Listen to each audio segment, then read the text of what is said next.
Hi, my name's David Rodwin, and welcome to the Rodwin Review.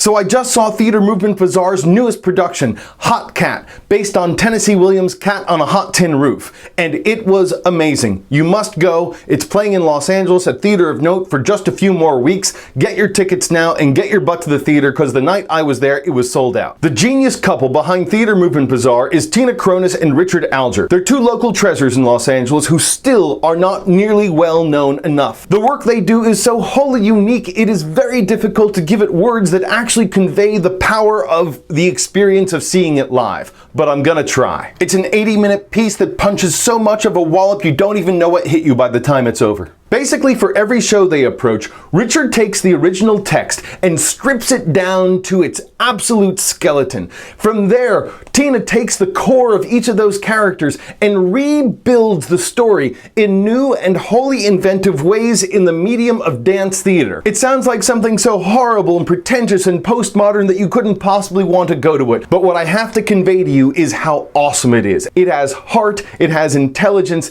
it has a funny bone, and Tina and Richard combine them all together in a wholly new way like you've never seen before. Now, they've done the majority of their adaptations using Chekhov as the base text. However, Chekhov did not write very much, so they've gone through that entire oeuvre very quickly, and now they're on to new things like Tennessee Williams. What's interesting is that both Chekhov and Tennessee Williams are ground zero to the two most influential styles of acting in the entire 20th century that transformed what we think of as the art of acting. Chekhov had Stanislavski and Tennessee Williams had the method. If you don't know the method, I have two words to describe it: Marlon Brando. 50 years before the method, however, Stanislavski directed the first Chekhov plays, and he needed to find a more naturalistic style than existed in the world ever at that point. The kind of realism we associate with both cinema as well as theater today in your average play, that just did not exist before Stanislavski. And while the method is in many ways based on Stanislavski technique, the two are radically different.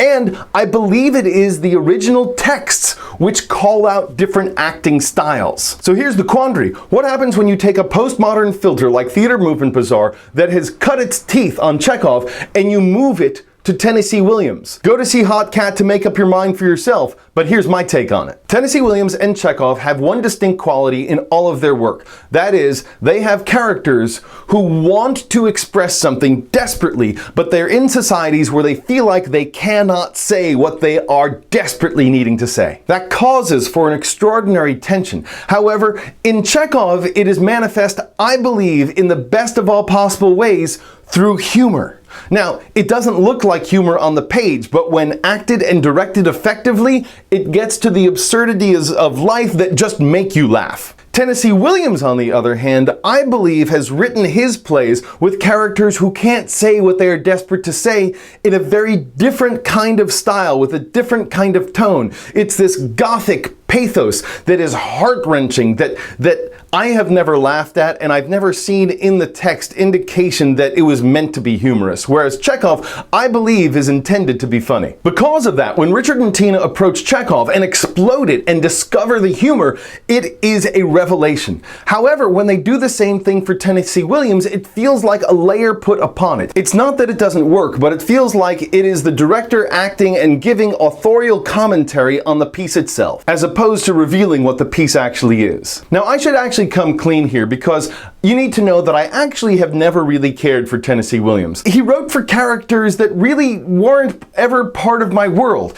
In Tennessee Williams, you will always find a character, often the protagonist, who is gay, in the closet, an alcoholic, from the South, and who comes from a horrible, horrible family. None of those things have been part of my life experience. Which isn't to say there aren't universal themes that the author can still grapple with that could affect me, but it's just one step removed. The point is, I'm coming at this production with a bias against it because I've never really liked Tennessee Williams. So what did Richard and Tina reveal that actually opened up the piece for me?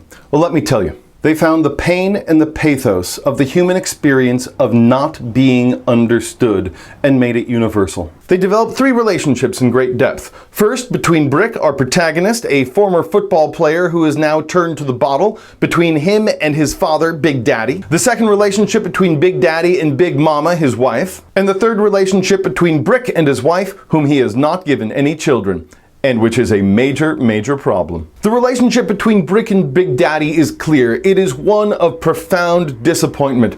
Brick was the younger brother who had so much potential. He's become an alcoholic. He also has been in a relationship with a man that his father knows about, but the relationship, we're not sure if it was ever consummated. And we get hints that the relationship ended tragically. What's beautiful about Richard and Tina's production is so much of it is shrouded in mystery, and so much of it is unspoken that it brings all of this tension to the fore, and it makes you as an audience member lean in to find out what really happened. And while Brick is deeply recalcitrant and unwilling to speak throughout most of the piece, Big Daddy has a one-on-one with him. He tries to connect with Brick, but he doesn't know how, and it is revealed in the climax of that scene when he actually attacks his own son. And Tina staged this in such a visceral way. It was the kind of violence in theater, actual physical violence, that seemed so real and so sudden and so unexpected that I was blown away. The second relationship that was deeply affecting was between Big Daddy and Big Mama. Big Mama is that prototypical Southerner who always makes sure everything is fine. She smiles, and the more she smiles, the more you know she is hiding. Blaire Chandler turned in such a beautiful performance as Big Mama that when her arc climaxed, when Big Daddy told her to get out and he meant forever, the look on her face and what she was able to communicate without saying a word, and that same approach that had caused us to laugh throughout the entire play previous to that moment, suddenly turned on itself and became so serious that it was clear why we needed the humor previously. The turn made everything work. And that last relationship between Brick and his wife is so fraught and filled with so many difficulties.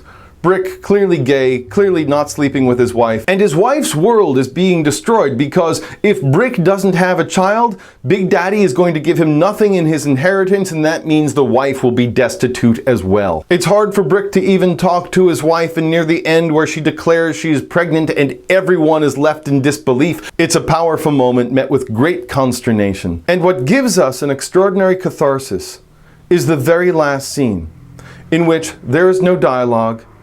It is just Brick and his wife, the two of them struggling together, literally to stay standing. The two of them leaning on each other. Brick, who has been physically injured throughout this entire production. And the two of them have this dance.